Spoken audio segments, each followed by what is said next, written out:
Hello student, the question is state with reasons whether the following algebraic operations with scalar and vector physical quantities are meaningful. Then हमें यहाँ first जो है statement दी हुई है कि adding any two scalars, तो क्या ये मीनिंगफुल हो सकता है या ये पॉसिबल है। सो स्टूडेंट्स, अगर हम स्केलर क्वांटिटीज की बात करें तो फॉर एग्जांपल हम यहाँ पर दो स्केलर क्वांटिटीज ले लेते हैं। एक ले लेते हैं कि हम डिस्टेंस और एक ले लेते हैं हम मास।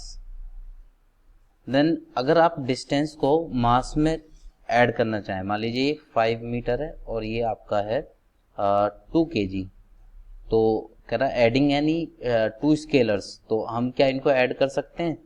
तो हम जानते हैं कि जिनकी सेम यूनिट्स होती हैं केवल वही ऐड हो सकते हैं, तो ये पॉसिबल नहीं है, दिस इज नॉट पॉसिबल। तो हम यहाँ कहेंगे कि इसका आंसर होगा नो। मैं यहाँ पूरा लिख देता हूँ एक बार। देन स्टूडेंट्स, हम यहाँ कह सकते हैं कि जो स्केलर्स होते हैं जिनकी सेम यूनिट होती है केवल उन्हीं को ही हम ऐड कर सकते हैं।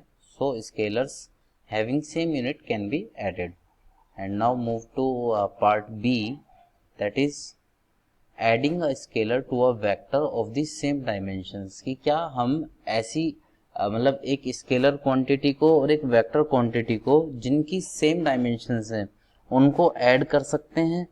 तो इसका आंसर आएगा नो, बिकॉज हम बात करें अगर स्केलर क्वांटिटी की, तो जो स्केलर क्वांटिटी होती है इसमें सिर्फ मैग्नीट्यूड होता है और वेक्टर क्वांटिटी में यहाँ पर आपको मैग्नीट्यूड एंड डायरेक्शन दोनों मिली होती हैं। तो जब हम स्केलर को वेक्टर मतलब जब हम बात करते हैं कि वेक्टर क्वांटिटीज को आपस में ऐड करने की, तो वहाँ vector law of addition follow होता है। बट जब आप स्केलर और वेक्टर को ऐड करने की कोशिश करेंगे तो यहाँ पर ये लॉ नहीं अप्लाई हो पाएगा, बिकॉज वो होता है वेक्टर लॉ, वेक्टर्स क्वांटिटीज के लिए केवल। तो हम कह सकते हैं कि इसका आंसर होगा नो। और adding a scalar to a vector of same dimensions is not meaningful, because scalar को हम कभी भी वेक्टर के साथ में ऐड नहीं कर सकते हैं। तो यहाँ पर आंसर आएगा no, and scalar can not be added to a vector. Scalar can not be added to a vector. चलिए अब तीसरे क्वेश्चन की तरफ आते हैं। Multiplying any vector by any scalar.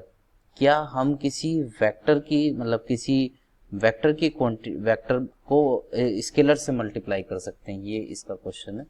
तो इसका आंसर होगा, देखिए कैसे। अगर मैं आपसे बात करता हूँ मोमेंटम की, तो मोमेंटम को आप लिखते हैं P से रिप्रेजेंट करते हैं और ये होता है mv। तो स्टूडेंट्स, यहाँ ये जो v है, ये v कैसा है, वेक्टर क्वांटिटी है। This is vector quantity and this is scalar quantity. तो हम क्या देख रहे हैं कि हमें जो मोमेंटम मिलता है वो प्रोडक्ट होता है एक स्केलर का, this is scalar and this is vector quantity. तो इन दोनों का ही प्रोडक्ट होता है और उसने हमसे यही कहा कि क्या हम इन दोनों को मल्टीप्लाई कर सकते हैं। तो इसका आंसर होगा यस। और हमने एक एग्जाम्पल भी ले लिया। अब बात करते हैं हम। एंड स्टूडेंट्स, अब क्वेश्चन है हमारा कि मल्टीप्लाइंग यानी टू स्केलर्स, तो क्या हम दो स्केलर्स की मल्टीप्लाई कर सकते हैं। तो इसको भी हम एग्जाम्पल की हेल्प से समझने का प्रयास करेंगे। स्टूडेंट्स, जैसे कि हम जानते हैं कि डेंसिटी जो होता है वो होता है मास ओवर वॉल्यूम। तो अगर मैं यहाँ से मास को कैलकुलेट करना चाहूँ तो डेंसिटी इनटू वॉल्यूम, और यहाँ पे ये भी स्केलर क्वांटिटी है और this is also a scalar quantity. तो इसका आंसर क्या होगा, यस, हम मल्टीप्लाई कर सकते हैं।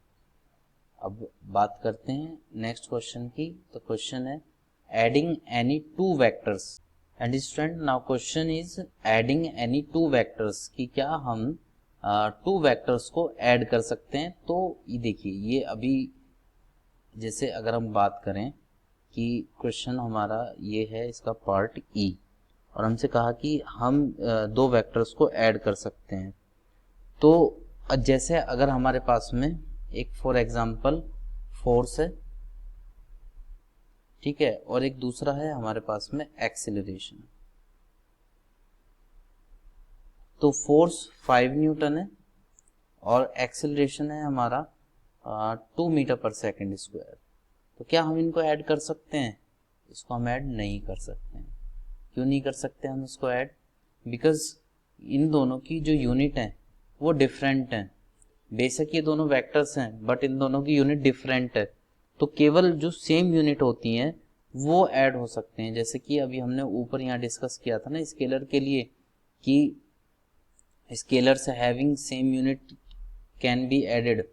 तो अब इसका आंसर क्या हो जाएगा? इसका आंसर होगा यहाँ पर अगर हम लिखें कि 9 और यहाँ सिर्फ स्केलर की जगह पर आ जाएगा vector. Vectors having same unit can be added. Then move करते हैं अब अगले क्वेश्चन की तरफ। देन स्टूडेंट्स क्वेश्चन है हमारा कि adding a component of a vector to same vector. तो अब नेक्स्ट क्वेश्चन में अगर मान लीजिए फॉर एग्जांपल हमारे पास में एक फोर्स है ना, तो फोर्स का कंपोनेंट आप फोर्स के ही कंपोनेंट के साथ में ऐड करना चाहें तो क्योंकि उसमें कहा कि same component, adding a component of vector to same vector, तो हम उसको ऐड कर सकते हैं। तो इसका आंसर आएगा कि यस, बिकॉज इन दोनों का जो डायमेंशन है वो सेम होगी। यस, और डायमेंशन लिख सकते हैं, यूनिट लिख सकते हैं, एक ही बात होती है। तो हम ये लिख सकते हैं कि yes, both vectors are of same units. Thank you students.